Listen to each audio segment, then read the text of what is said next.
बिस्मिल्लाहिर्रहमानिर्रहीम। अस्सलाम वालेकुम। बेटा हम एक्सरसाइज 12.1 कर रहे हैं। क्वेश्चन नंबर 1 भी कर लिया, क्वेश्चन नंबर 3 भी हम कर चुके थे कल। क्वेश्चन नंबर 5 का स्टार्ट लेंगे।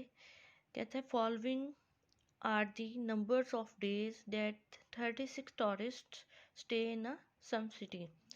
ठीक है, 36 बता दिए गए हैं टूरिस्ट।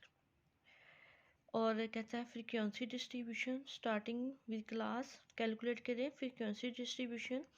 और क्लास कहाँ से स्टार्ट होती है? 1 से 7। यानी उसने बता दिया है कि क्लास सबसे पहले फ्रीक्वेंसी डिस्ट्रीब्यूशन में हम क्लास इंटरवल यानी जैसे मैंने आपको कल बताया क्लासेस या ग्रुप्स लिखते हैं। और स्टार्ट हमने कहाँ से करना है? 1 से 7। 1 से 7 क्या साइज़ है? 1 2 3 4 5 6 7। यानी 7 जो डिजिट्स हैं उनका साइज़ है ना इनके दरमियान। इसका मतलब है नेक्स्ट जो होगा इंटरवल वो 8 से 14 होगा। 8 से 14 होगा। इसी तरह आप नेक्स्ट बनाते जाएंगे और कहाँ तक बनाएंगे? जहाँ तक ये जो आपकी सबसे पहले जब सॉल्यूशन स्टार्ट करेंगे या ये क्वेश्चन आपने खुद करना है। सबसे पहले जब सॉल्यूशन स्टार्ट करेंगे आपने डाटा को असेंडिंग ऑर्डर में अरेंज करना है। अरेंज करने के बाद आप सबसे छोटी वैल्यू देखने की ज़रूरत नहीं है क्योंकि उसने खुद बता दिया है 1 है। और सबसे बड़ी वैल्यू देख लीजिएगा 1 से 7 स्टार लेके 1 से 7 8 से 14 फिर 14 से नेक्स्ट 7 काउंट करके लिख लीजिएगा। ठीक है, और ऐसे ही बनाते जाइए ताकि वो जो लास्ट वैल्यू लार्जेस्ट वैल्यू जहाँ तक वो ना आ जाए। ठीक है, उसके बाद क्या करना है? मैंने दो क्वेश्चन कल करवाए आपको फ्रीक्वेंसी डिस्ट्रीब्यूशन वाले, जिसमें क्लास इंटरवल यानी क्लासेस या ग्रुप्स का पहला कॉलम, दूसरा कॉलम क्लास बाउंड्रीज का, जिसमें मैंने आपको बताया जो लोअर क्लास है उसमें आपने 0.5 कम करना है और अपर क्लास में 0.5 ऐड करना है। ठीक है, और इसके बाद टैली मार्क्स और उसके बाद फ्रीक्वेंसी। और क्लास मार्क्स आप तब लगाएंगे, क्लास मार्क का कॉलम तब आएगा जब उसने स्टेटमेंट में पूछा होगा। यहाँ तक स्टेटमेंट है और स्टेटमेंट में उसने कहीं भी नहीं पूछा हुआ। इसलिए टेबल जब आप टेबल बनाएंगे, टेबल कंस्ट्रक्ट करेंगे, सबसे पहले क्लास इंटरवल यानी क्लासेस या ग्रुप्स का कॉलम होगा, दूसरा कॉलम क्लास बाउंड्रीज का होगा और तीसरा कॉलम फ्रीक्वेंसी का होगा और चौथा कॉलम टैली मार्क्स का होगा। ठीक है, ये क्वेश्चन आपने खुद करना है। नेक्स्ट आ जाएं 12.2 की थ्योरी पढ़ते हैं। सबसे पहले है description of measure of central tendency. कहते हैं measure of central tendency are the concept of averages, mean, mode and median. Central tendency का जो है ना मेजरमेंट, जो उसकी मेजर्स हैं वो कौन कौन सी हैं? एवरेजेस हैं, मीन है, मीडियन है और मोड है। सबसे पहले देखते हैं मीन क्या है। यानी मीन यानी average. Calculation major of central tendency mean यानी एवरेज। हमारे पास कोई डाटा है जैसे कि लेट करते हैं x1 x2 so on xn be n given quantities. हमारे पास कोई n गिवन क्वांटिटी, जैसे अभी 36 डाटा दिया होता है ना, 36 डिजिट्स पीछे दिए हुए थे। उसने कहा कि जो 36 टूरिस्ट हैं वो एक सिटी में स्टे कर रहे हैं। इसी तरह ये n गिवन डाटा है। There average is the value presenting the tendency of these quantities and called their mean value or mean. It can be calculated.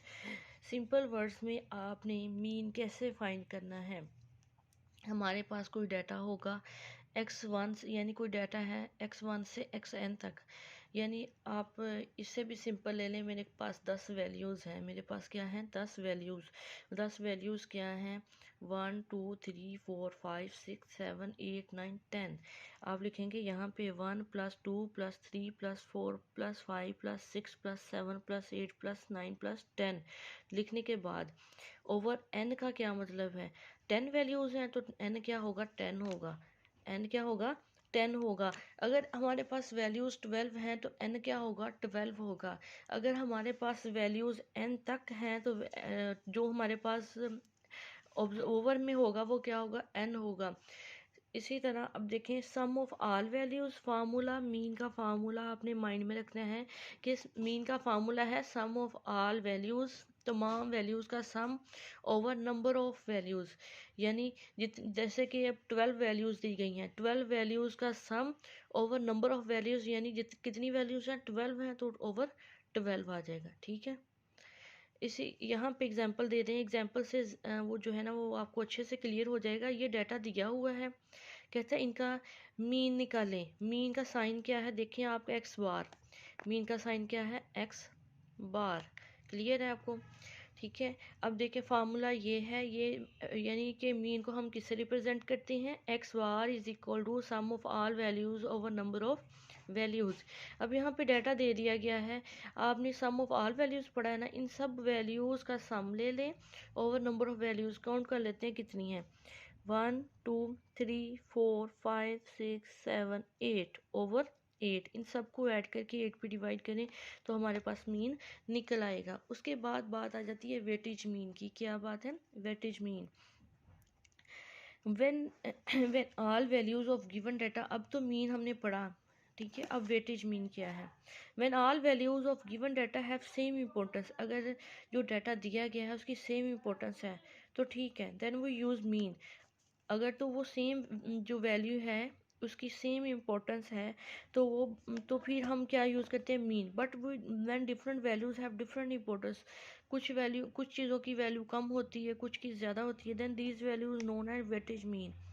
Simple words में कि आप कोई चीज़ ले लें, मुझे ये चीज़ ज़्यादा अच्छी लगती है, ये वाली अच्छी नहीं लगती, यानी इंपॉर्टेंस इसकी ज़्यादा और इसकी ज़्यादा नहीं। आप पर्सन की भी तो इम्पोर्टेंट होती है ना, ये इस शख्स की मेरे पास ज़्यादा इंपॉर्टेंस और इसकी नहीं है, इस तरह भी ले लें। और ये यहाँ तो चीज़ों की बात हुई है ना, when different importance then we values known as weightage.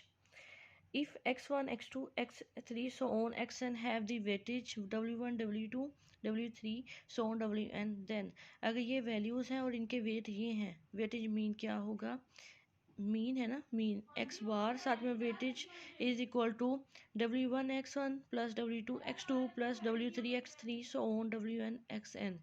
यानी ऊपर आपने क्या कहा था कि सम करना है इन सारी वैल्यूज़ का, x1 x2 x3। यहाँ अब इनकी इम्पोर्टेंस इक्वल करने के लिए इनकी, जैसे हमारे पास डाटा है x1 x2 x3 so on, इनकी वेटेज को इक्वल करने के लिए, इनकी इंपॉर्टेंस को इक्वल करने के लिए हमने x1 को किससे मल्टीप्लाई किया, w1 से, x2 को w2 से, करना ऐड ही है क्योंकि मीन में हमने पढ़ा है ना sum of all values over number of values. x3 को किससे, इसकी इंपॉर्टेंस को इक्वल कर, इन सब की इंपॉर्टेंस को इक्वल करने के लिए हमने इसको w1 से, x2 को w2 से, x3 को w3 सो ऑन, xn को wn से मल्टीप्लाई किया over number of all values पढ़ा है ना फार्मूला में, नंबर ऑफ वैल्यूज़। तो कौन कौन, w1 plus w2 plus w2 so on wn। अब इन सब का सम, समेशन, समेशन से क्या हो रहा है, समेशन से मुराद सम, इन सब का सम, किन किन का, x और w का, ओवर इन सब का सम क्या है, समेशन w। ये हो गया वेटेज मीन का फार्मूला। वेटेज मीन का फार्मूला है summation xw over summation w। इस तरह अब इसकी एग्जांपल देख लेते हैं तो ज़्यादा क्लियर हो जाएगा। कहता है following data describe the marks of a student in different subject and weights assign to the subject are also. Marks ये दिए गए हैं और वेट्स भी दिए गए हैं। फार्मूला हमें पता है कि वेटेज मीन का फार्मूला है एक्स बार डब्ल्यू is equal to x1 x2 x3 x4।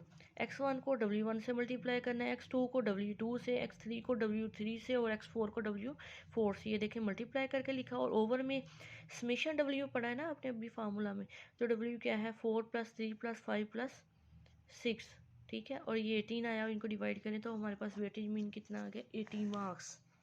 ठीक है, नेक्स्ट वीडियो में मैं मीडियन बताती हूँ।